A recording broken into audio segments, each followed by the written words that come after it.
Wesley had a heart for people, and in particular, he had a heart for the poor. You can hear this in Wesley's own words in a letter to a friend in the 1770s. I want you to converse more, abundantly more, with the poorest of people, who, if they have not taste, have souls, which you may forward in their way to heaven. Creep in among them, in spite of dirt and 100 disgusting circumstances. Do not confine yourself to genteel and elegant people. My friend, let us walk as he walked. Well, this one got me thinking about my own life. Do I confine myself to comfortable spaces and elegant people? Do I care more about status and reputation than the poor people in need around me? Lent is traditionally a time of almsgiving.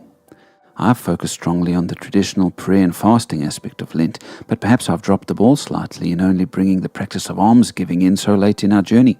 After all, listen to the words of James. What good is it, my brothers and sisters, if someone claims to have faith but has no deeds? Can such faith save them? Suppose a brother or a sister is without clothes and daily food. If one of you says to them, "Go in peace, keep warm and well fed," but does nothing about their physical needs, what good is it? James 2 verse 14 to 16. Faith with no deeds, faith without compassion and care, faith with grand words but no action, why, this is no faith at all, says James. Wesley would agree. In fact, for Wesley, serving the poor was a means of grace. He believed that when the people of God serve the poor, Jesus becomes especially present among them.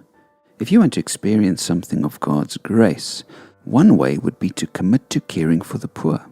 And so Wesley did much to alleviate poverty, not just throwing some money in the direction of a beggar, but investing in ways to help get people out of poverty and seeking to change the systems that led to poverty however he could.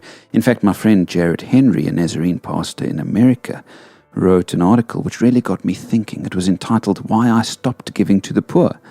And it talks about how we should invest more in helping alleviate poverty, giving to those organizations that tackle this problem on a grander scale, and how we should have a conversation and treat poor people with dignity rather than just throwing them some money. I'll put the link to the article in this devotion's blog post. Perhaps one of the great sins that we need delivering from is that of indifference to the plight of suffering people. Wesley, like Jesus, walked among the poor and his heart broke for them. I pray that we who are doing Lent with the Wesleys go out of our way to reach the poor and needy as we seek to be holy like Jesus.